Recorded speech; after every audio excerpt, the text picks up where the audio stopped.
the title screen is a jump scare. There's so many jump scares in this game that the title screen is one of them. Aha. Welcome to Facecam Let's Play the video game.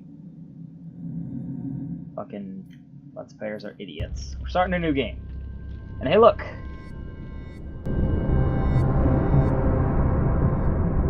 It's also a really subpar movie.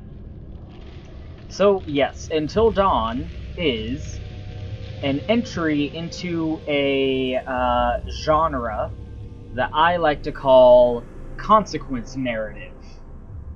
Because it's a genre where every game is predicated on and sells itself on the fact that you as the player can make choices as the story goes along that changes the story. And this game is a lot more overt about it than a lot of other ones, because it's naming itself after, it's not naming itself, but like, the driving like theme here is the butterfly effect, which is you make one choice or one thing happens and the story changes. Of course, you know, they set themselves up with that concept, but it's usually not that wildly divergent, but we'll talk about that in a bit.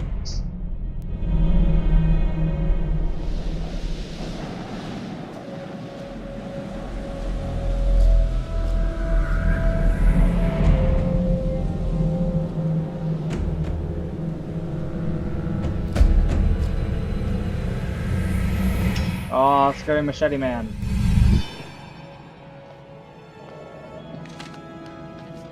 Oh my god, I can't believe you actually did this.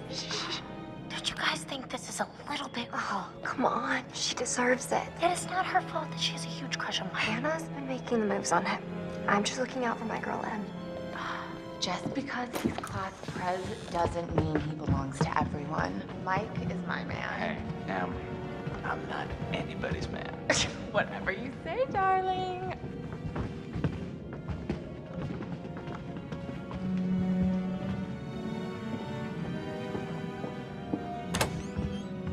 I'm washing my hands of this situation. Hannah!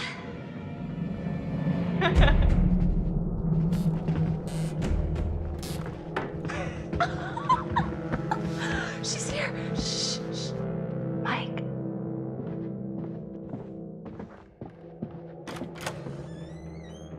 Mike? It's Hannah. Hey, Hannah. Hey, baby. See, the thing about this game is it's very narrative heavy, so there's a lot of, you know, cutscenes of people standing around talking a lot. And I think the game, Hey, did you see that? Dad said it'd just be us this weekend.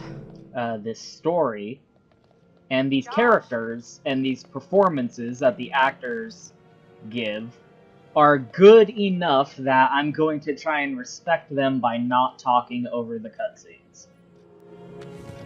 I think they stand up well on their own, and you should, you know, watch them and be engrossed in the narrative and the character development that takes place and these performances that are really good. Oh my god.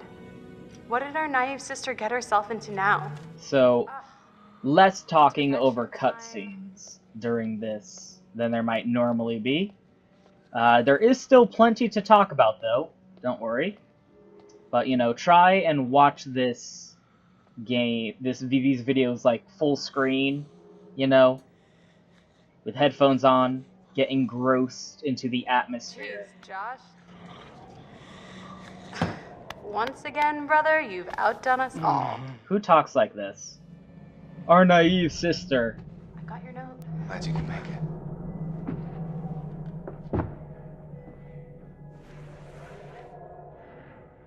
Maybe we should start with a little, you know, making out and see where it goes from there. And she immediately starts taking off her shirt. You're a slut, Hannah. Oh my god. She's taking her shirt off. What? Oh my god. Matt, what are you doing here? Hannah. I'm sorry, Hannah, Hannah. hey, This all got don't- out of it's hand, just a stupid prank. Damn. You guys are jerks. You know that? Hannah! They blew it, like, immediately, too.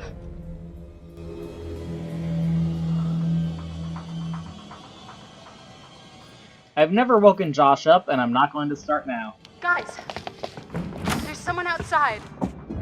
What the hell? Hannah! What's going on? Where's my sister going? Where is my sister going? Can't take a joke. It was just a prank, Han. What did you do? We just messing around, Beth. It wasn't serious. You jerks! Hannah! Hannah! So, should we go after her? You know, I kind of think you're the last person she wants to see right now, Mike. QuickTime events. Yes, thank you. I'm familiar with the concept.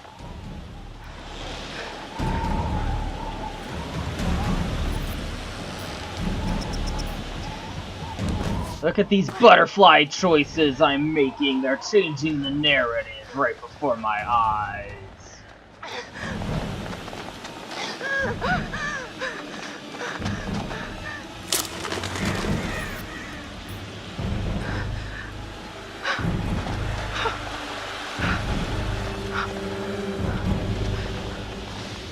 Damn it, Hannah. Where are you? Oh, that's clearly her.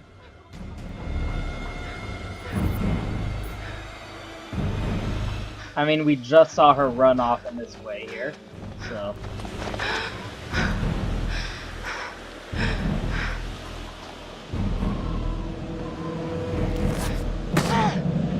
I hope you're appreciating this performance this actress is giving, because,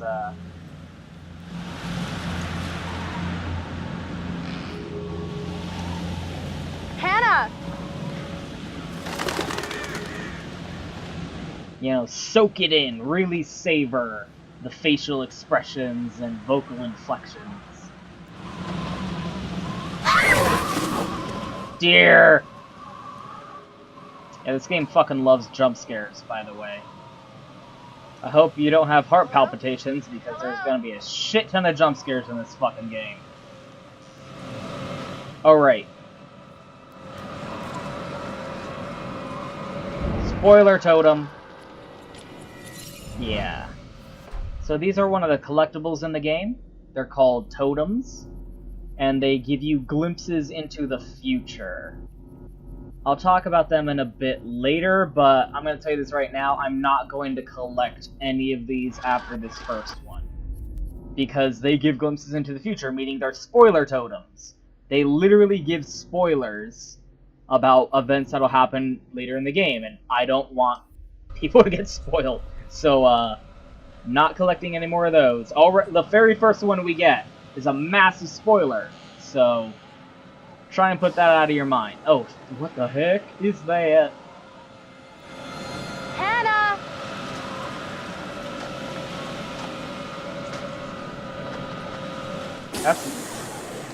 That's not naturally occurring. What the hell was that? Oh, there she is. Hannah! Hannah! Hello? Hannah! Oh my god, you must be freezing. Here, take my coat. I'm such an idiot. I'm so dumb. Hannah, back.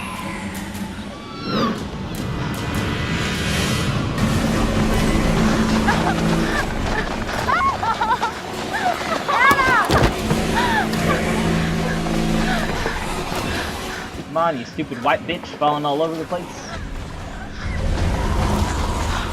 Jesus Christ.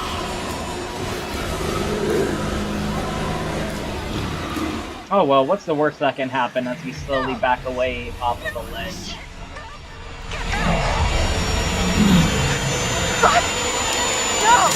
Oh, Hannah, you ruined everything for everyone.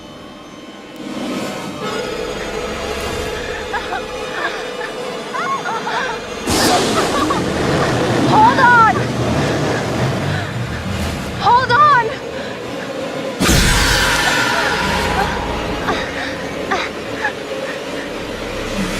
Quick, sacrifice your sister for more time on the clock! Yeah, no. Let's not sacrifice our sister. Oh no. Oh, dead. That. When my mom saw that scene, she was like, "Oh, you better hope that killed you. You don't want to survive after that happened." And I concur. That's brutal. Hey. Are you ready for the most pointless scenes in the entire game? Man, these scenes are pointless. Before we begin, Peter Stormare. there are a few things I need to make sure you understand. You see, no one can change what happened last year. The past is beyond our control. You have to accept this in order to move forward. But there is freedom in this revelation. Everything you do, every decision you make from now on will open doors to the future. I want you to remember this. I want you to remember this as you play your game. Every single choice will affect your fate and the fate of those around you.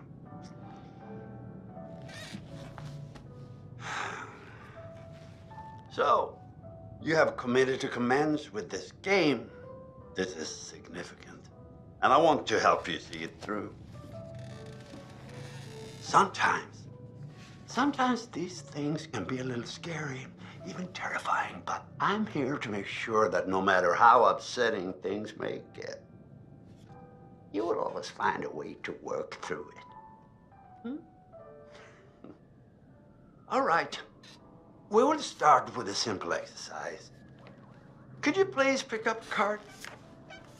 And I want you to look at the picture on the other side and tell me what you feel about it. It is essential that you answer honestly in order to get the most out of this experience.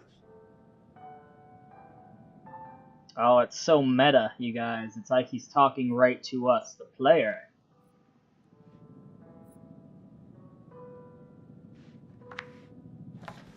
So, how did that picture make you feel? Remember, be honest. Okay, I don't know who in their right mind would look at this and say, this makes me happy. Okay, honesty is good. What do you think it is that makes you feel uneasy? It's totally the Scarecrow. Well, I see. Like 100%. Let's say the Scarecrow were not there. Would you feel comfortable staying there on your own for a period of time? Let's say a week, for example. I don't know. I guess. Why not? Huh. And what if I told you that this cottage was haunted? I would be sick hype. I would want to stay there even more. I would be excited to stay at a haunted college. So, the Scarecrow frightens you, and yet you don't appear to be bothered by the possibility of the supernatural. Yeah, because scarecrows are real. I suspect that someone is not being entirely honest with me. Oh, I'm lying because I don't believe in ghosts. Our time's up. Let's investigate that in our next session, shall we? I am made uneasy by something that does exist, but I'm not bothered by something that doesn't exist. Therefore, I must be lying to you. Fuck a dick, Peter Stormare. Your performance is astounding.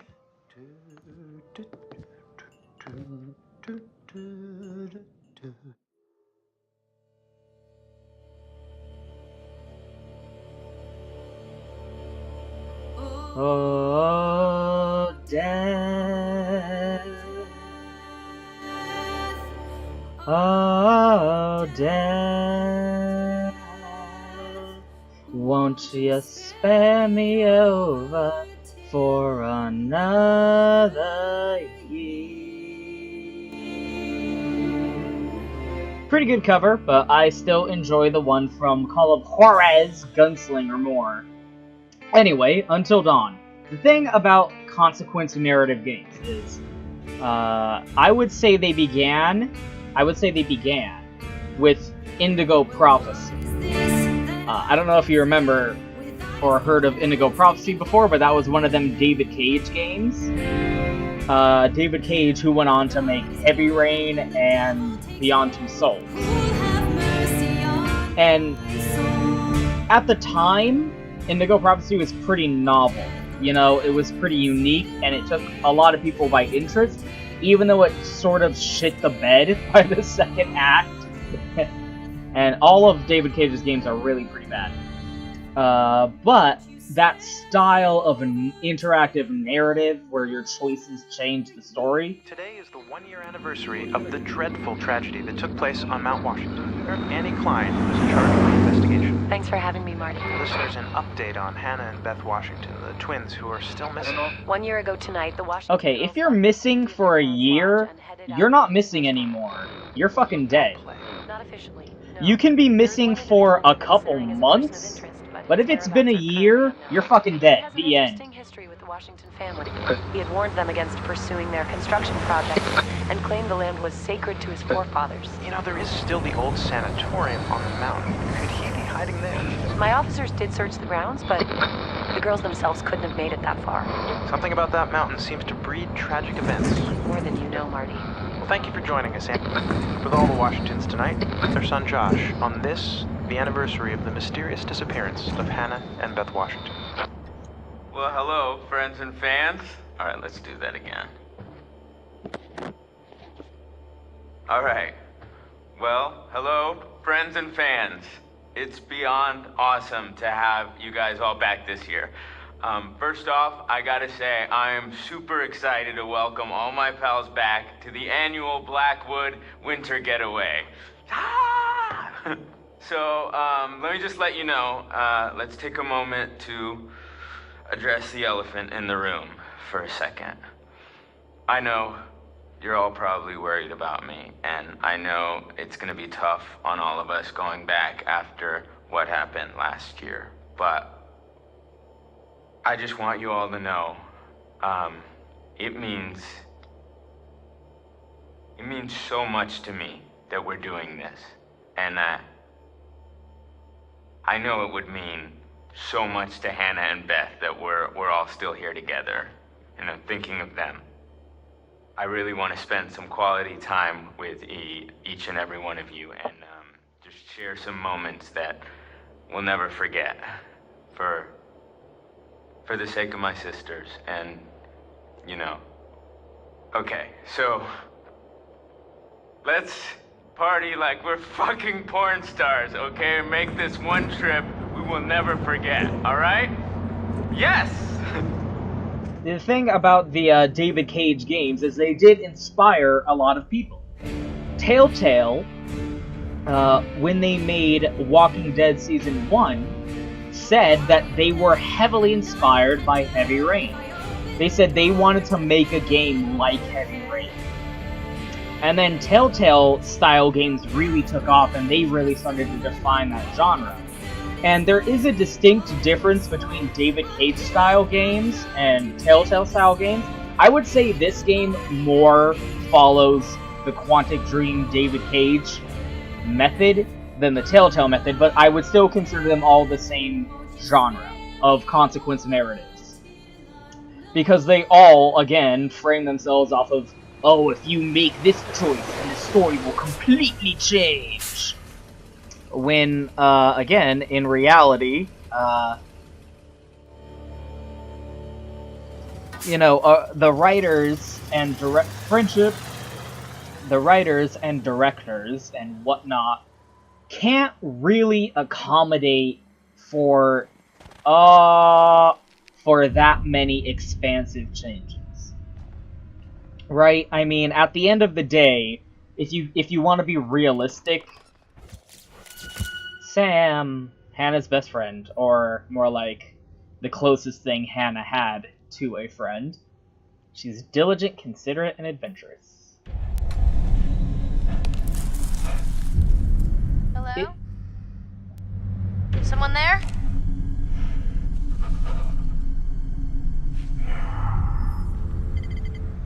And there's only so much, realistically, you can expect the creators of the game to really be able to accommodate right around. Because, you know, if they had an infinite budget and, you know, all the time in the world, I'm sure they really would be able to and want to craft a completely different story based on every single choice that you make throughout the game.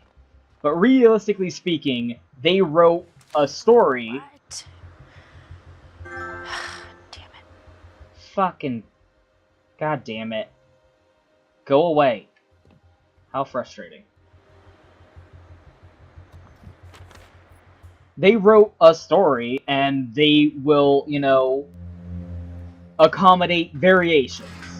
Oh, Jesus. That's all it comes down to, you know? Like, there's a variation on one scene or another, depending on the choice you make. And the thing about that is, yeah, let's do quick, because we're a badass. Look at this fucking hero. We're such a hero climbing this fucking wall. We're gonna jump it, because we're so cool. Yeah! They follow what's known as a diamond-shaped design. Design path. Where a story will always start the same way, at the bottom of the diamond, at the initial point on the diamond. And then you're given a choice. You can either go left or right. And then, you know, you either end up to the left edge of the diamond or the right edge of the diamond. But then, like, no matter what you do, regardless of which choice... Squirrel! You hungry? Huh? I like how she just had acorns in her fucking pocket. Cutie. Look at this fucking squirrel, he loves it! He loves it! Yeah! So cool. Here's our stat screen. I will talk about these in a little bit. I want to finish talking about my diamond. Butterflies.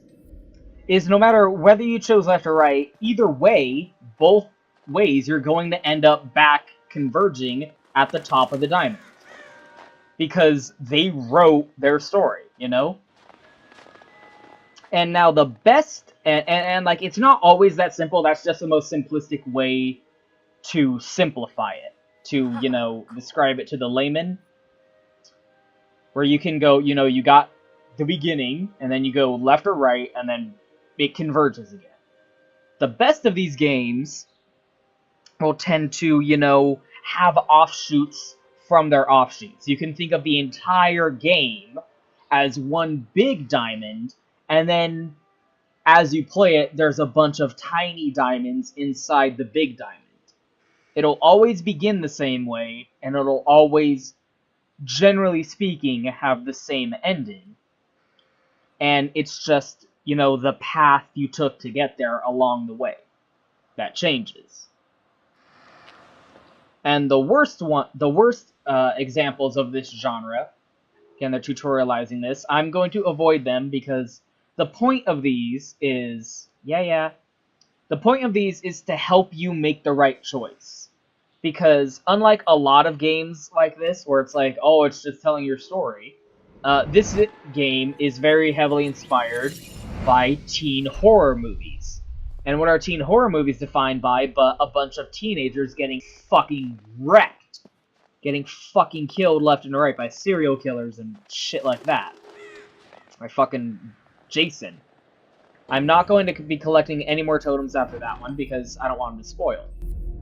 And they are all predicated on the idea that the ideal ending that you want to be hoping for is getting all of the teenagers out alive. Wow, graffiti all the way up here. Because it is possible to get these characters killed. And not only can you get them individually killed, you can get every single one of them killed. You can finish this game with every single character being fucking Chris? dead. You here? Which is actually really cool. But you can also finish the game with every single character getting out alive. And the game sort of approaches, in terms of the totems, with, you know, getting everyone out alive is the ideal 100% best ending. I, however, don't agree with that. I tend to think that a story where no one dies kind of loses a little bit of tension. So, I might make choices that I know will get certain characters killed for the sake of what I feel might contribute to a better story. So we'll just have to see. And also, I don't want to spoil later on. Oh man, look at this. I don't want to spoil events that'll happen later on. The entire idea, though, is to help you figure out, okay, if I see this situation, I need to look out for that situation, because then I can do something that will result in a character living or dying. Or, you know, getting the best possible outcome. I know all the choices, though, so I don't need to worry about that. We also have, these are also collectibles, where we have 3 mysteries here. We have the mystery of the Mystery Man, we have the mystery of 1952, and we have the mystery of the twins. And as we discover these clues, that will actually have an impact on the narrative. The characters did see these clues themselves. And you know, well, I'll talk about that more later when it happens. Where are you? You're not in the bag, are you? Hello. What do we have here? And boom, here we go, our first diamond. And again, this is a very transparent diamond, but it's a tutorial, so I'm okay with it. We're gonna close the bag. Maybe I should open Chris's stuff. Chris? Sam, hey! Oh, he was there the whole time. So if we had taken his phone out, he would have seen it and gotten mad at us. And he is defined by his crush on Ashley. That's really funny. Oh, so I found something kind of amazing. What? I'm not going to tell you. You got to see for yourself. Come on, it's this way. Where? Right around here. Gonna blow your mind. So again, the worst examples of this type of game are ones where you're like, okay, I know there's a diamond here. I know no matter what choice I make, it doesn't actually matter. It's not going to make a difference. But the best games of this type disguise that. They give you this illusion. Ta-da! Pretty rad, right? Yeah. Come on, look at these beauties. Beauties is not the word that comes to mind. Why is this even here? What do you mean? What the hell is a shooting range doing at the base of a ski lodge? Dude, have you ever met Josh's dad? Yeah? He thinks he's like Grizzly Adams or something. Wanna try? No, you go ahead, Grizzly. Alright, here goes. They give you this illusion that your choices do matter, and you don't see it. You know, you are left wondering, like, okay, what would have changed had I made that choice instead of that choice, right? And a lot of it does come down to audience, you know, the suspension of disbelief. You are accepting, okay, I know realistically, you know, what's on offer here is very limited in terms of what the designers had a budget and creative, you know, incentive to do. But I will suspend my disbelief if the story is good enough to, you know, let you take me on this ride. Okay, my choices do matter, and it will result in a whole different story. Let's see what that story is, and I will go along with that. Wow, nice shooting tits. Alright, I'm bad. I'm a badass. I'm gonna go ahead and guess it was a wild case of beginner's luck. Nah, I don't think so, girl. And I personally find this story is good enough that I am willing to Anybody and suspend their my brother disbelief. could shoot a bottle that big, that close. Oh, she doesn't think shooting a bottle is impressive, does she? Well, maybe if we shoot this fucking squirrel, she'll think that's really cool. Yeah, fuck you, squirrel, I'm gonna shoot the shit. Nah, come on, guys. I'm impressed that squirrel didn't run off at the sound of the gunshot. Your ass just got sacked. I will talk about the performances a little bit later, also. Wait, I'm just getting the hang of this. Come on, Chris, the cable car. So yeah, like I said before, I tend to think this game is good enough that it does deserve that, you know, that, benefit of the doubt, I guess you could say. I think the directing and performances of the actors are good enough, and especially later on, the scares, because it is a horror, you know, teen horror movie thing, are good enough that I'm like, okay, I'm in it. I'm on board with this. Door's locked. Yeah. Let's go. Josh wanted us to keep it locked to keep people out. He said that? What people? I don't know. He said they found people sleeping in the station one time. Creepy. Could it have been that escaped convict we just saw a wanted poster for? Oh, real gentleman. Wonder if we're gonna hear about that more. Look at those fucking snowboards.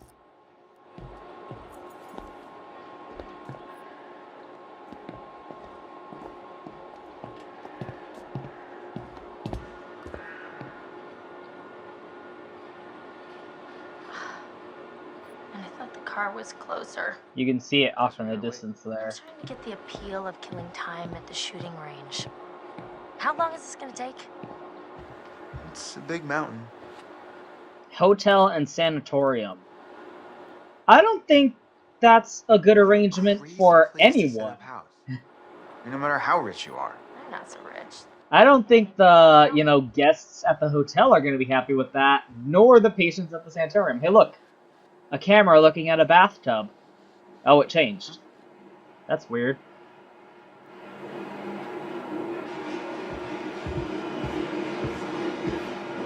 Anything else? I want to make sure I collect all the clues.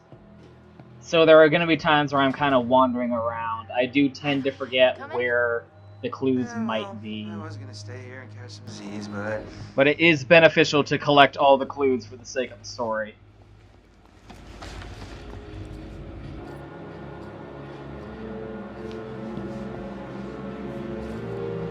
just like going to the prom. Here we go. Right. Adventure begins. Oh, I hope this was the right thing to do. What? You know, getting everyone together on the anniversary. I mean, Josh seemed really pumped about us all doing something, didn't he?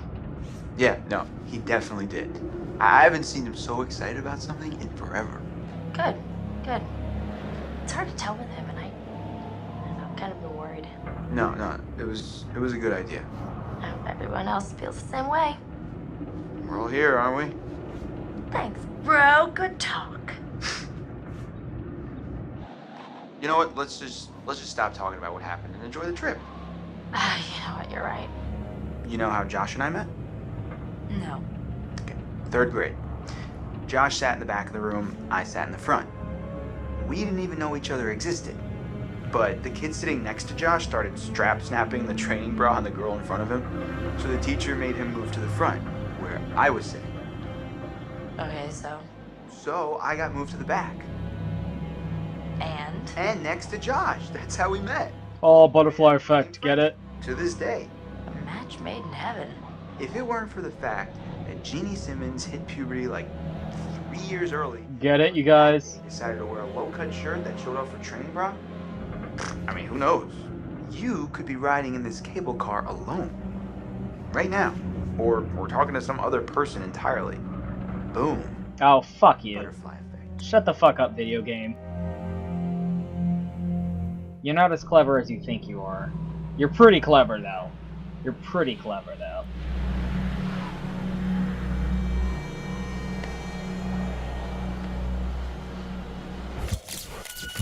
Jess, Mike's new girlfriend. She is defined entirely by her relationship to Mike.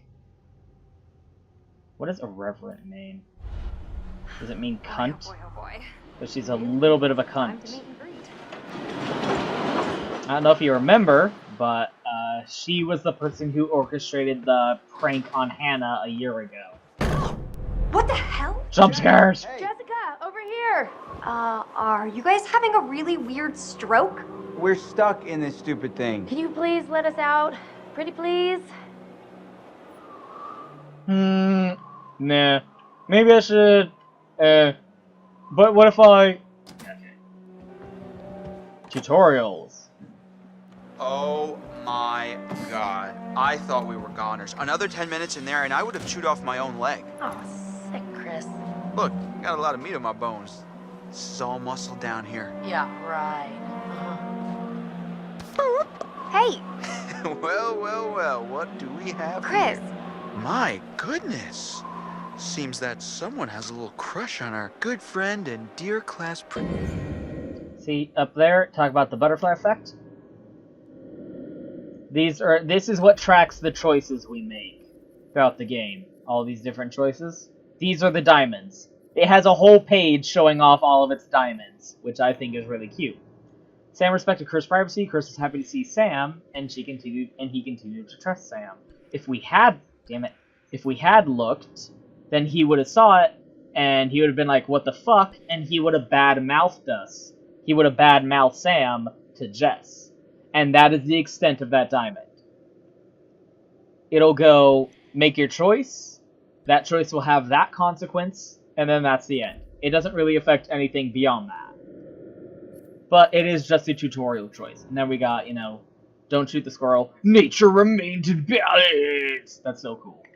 Talk about this in a bit. President Michael Monroe. Chris. And what kind of sizzling erotica might our Jessica be capable of imagining? I wonder.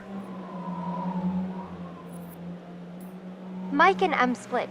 We're together. Whoa, drama. Not really. Pretty clear cut, actually. Em's out, I'm in. So much for looking out for your girl.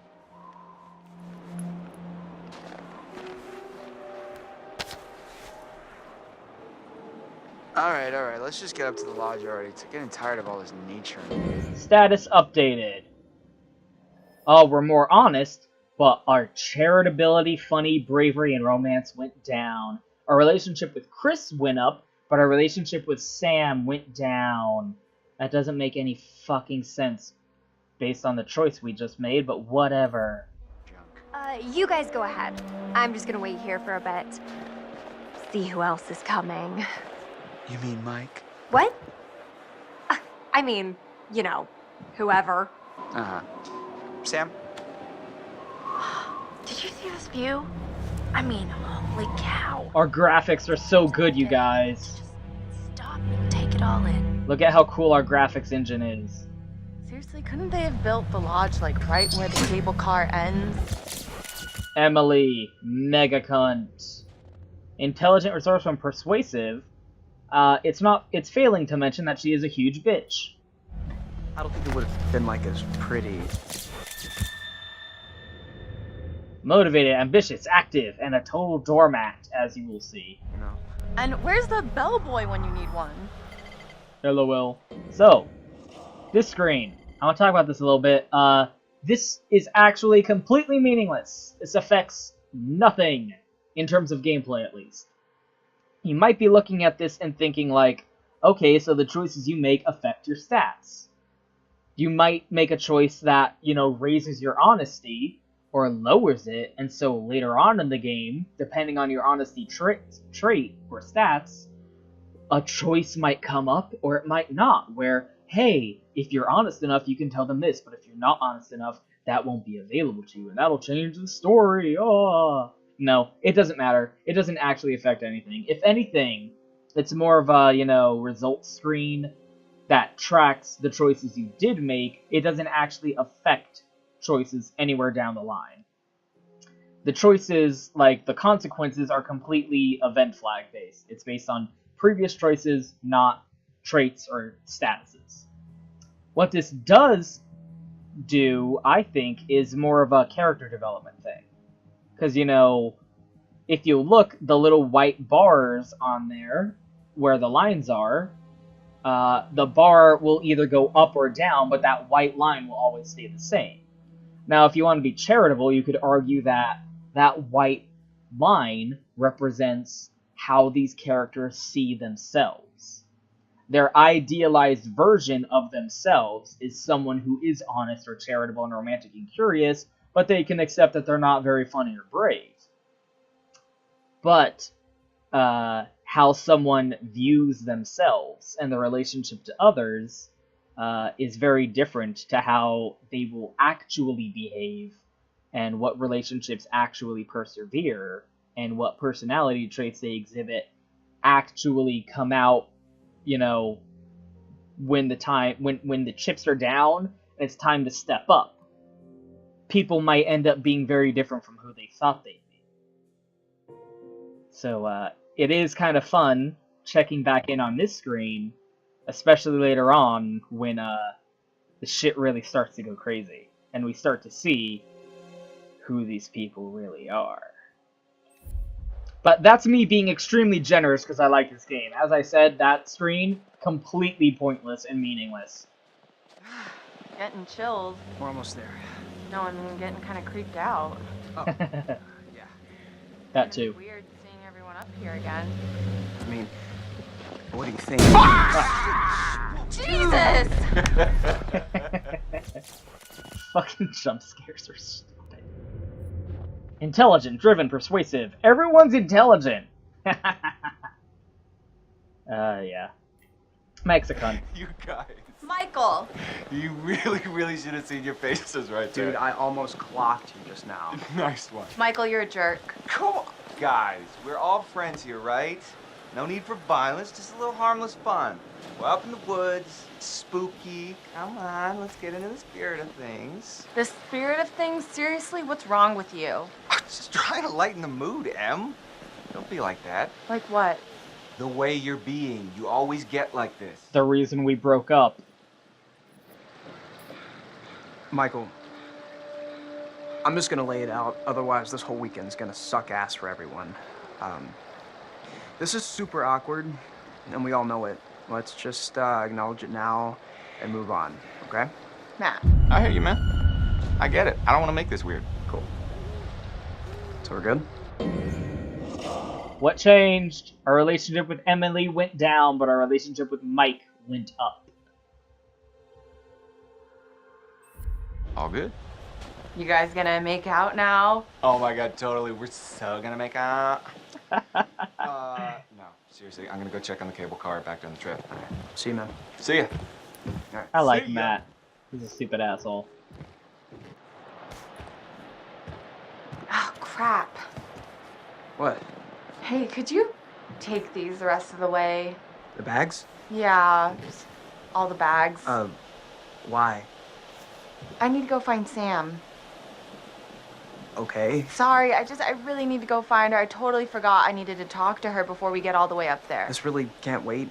We're almost there. It's important. Matt, please. You're being really suspicious for no reason, Emily. All right. Fine. If it's so important, I guess I can pack horse it the rest of the way. But you owe me one. Excuse me? Well, then we're even, at least. See, our relationship with Emily had gone down. But now, because we agreed, it went back up to expected levels. I'll think about it.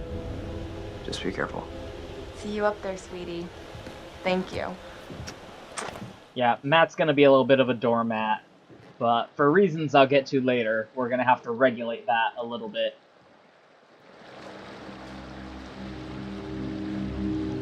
I know I just said that the screen doesn't actually matter, but it does change one thing later on. Literally the only thing that matters is the relationship bar with Emily. That's the only thing that changes anything. And that's why I'm going to have to keep an eye on it, but everything else doesn't matter. You can ignore the entire rest of that screen.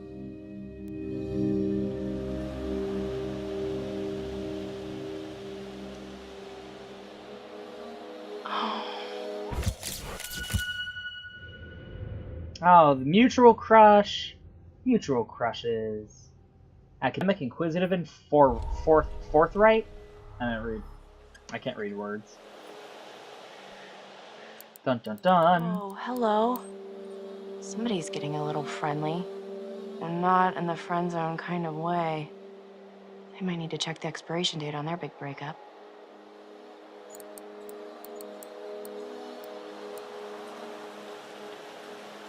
Jump scare. Hey, whoa. Sorry there. Sorry about that, Ash. I didn't mean to scare Jeez you. Louise, Well, Matt. I did mean to scare you, sort of scare you, but not like for real scare you. Gosh, oh my gosh. Hey, wow. Man, I'm really sorry, Ash. Damn. It's okay, it's fine. This game is really ridiculous with What are you its looking jump at? scares. It's kind of stupid and terrible. Let me check it out. Yeah, go ahead. You're an asshole who gave us a jump scare, so go ahead and take a look. Sure, go ahead. Knock yourself out, I guess.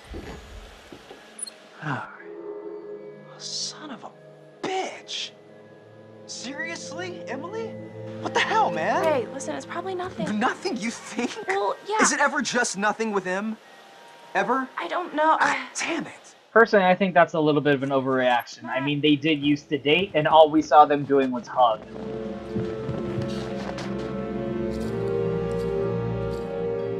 Like what? They're not allowed to be friends after they break up? Jessica!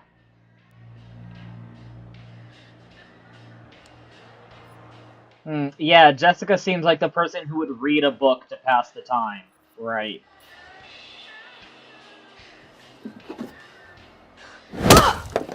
Oh, you did not just do that. Put your hands where I can see them. We've got you surrounded. But who am I to retaliate? What choice do I, a supple young rebel girl, have but to surrender to the strapping military guard come to take me into custody? Shut the fuck up.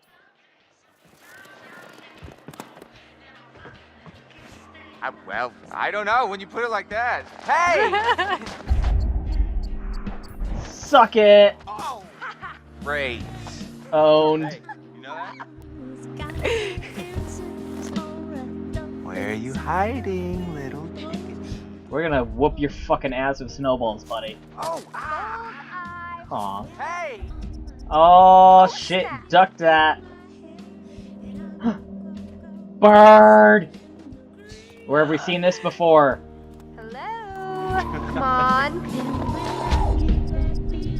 Hey, Mike! Bam. We are fucking 4 for 4.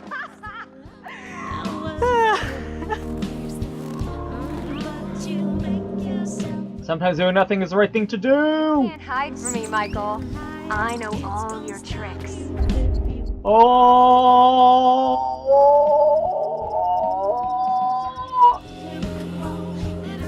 Guidance. Owned. Bam. One, just. And then what? Oh! No more. Oh yeah. Oh, more. Oh, you're going down. Done. Done city. So did I go down? I don't think so. I think you'd know so if I did. All right. All right. My. So are we calling it my favor then? You're a worthy opponent, Miss Jessica, the Snowball Queen. Okay, that sounds vaguely dirty. My lady. I think we've pelted his ass with enough snowballs for one day. Aw. Oh no. They're super cute. Save some for later, buddy. Endless reserves. Oh, that sounds vaguely dirty. We should get up to the lodge. Yeah. It's so nice out here, though. Pretty breathtaking. I mean, I could stay out here for pretty much ever, provided I was making out with you the whole time. Just making out? Quote, unquote. Well, I think we might freeze to death somewhere in between those quotes. Yeah.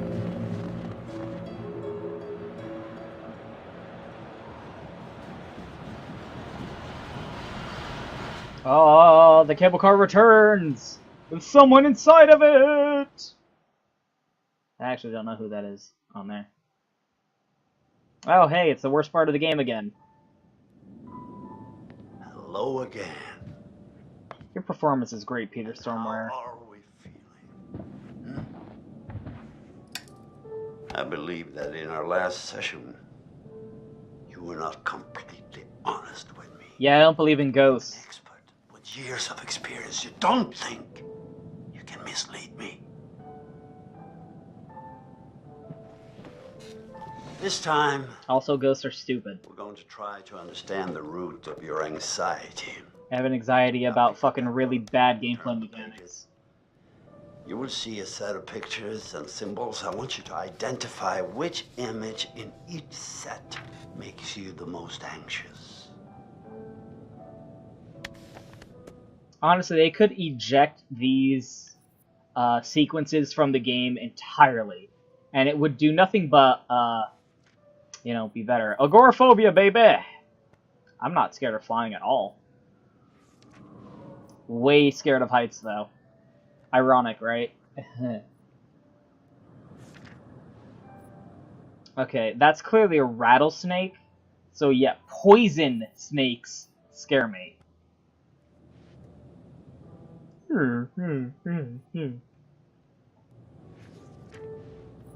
Guns are way more scary because the thing is, that's a kitchen knife. If you just see a kitchen knife on the table, that's not a big deal. You see a gun on a table, shit's going down. In Chinatown.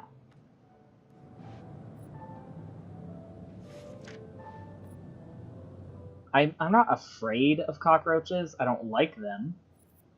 I would be scared of getting bit by a poisonous snake, though.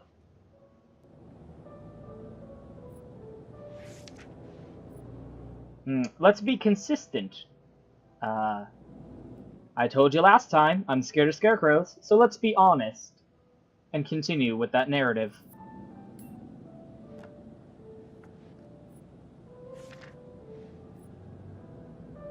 There are actually a shit ton of crows where I live, and they are legit pretty fucking creepy. Gore doesn't disgust me. I'd probably gag a little bit if I just saw some gore, but crows kind of freak me out a little bit. Jump scare. Did that startle you? Yes, yeah, startle. That is the word. Well. It's a startle. You startled me. People who conflate being startled with scariness are fucking idiots. Speed up a bit. The more you rely on your instincts, the more honest your answers will be. And that's true. Enlightening you will find this experience. If you just sit there and deliberate on your choices before making them, you gotta go with, like, what's the gut instinct? You see these pictures, which one freaks you out more? Spiders. Way more. Needles. Way more than crows. Even though I am a phlebotomist, I wouldn't want to be stabbed with a needle. Still scarecrows. I don't give a shit about zombies. I've been completely desensitized to zombies. Way more scared of dogs, actually, than needles. I'm not scared of storms at all, to be honest with you. This is very interesting. Thank you for answering so diligently. Spiders, scarecrows, and dogs. There, you can see, like, the game was just pulling which of the choices you did. Sounds like a good Friday. That line will always be the same, but you're just going like, checking flag spiders, checking flag dogs, checking flag storms, checking flag scarecrows. Once again, we're out of time, but I promise we'll talk again very soon. I hope not. Well, anyway, hope you guys enjoyed. I will see you guys next time.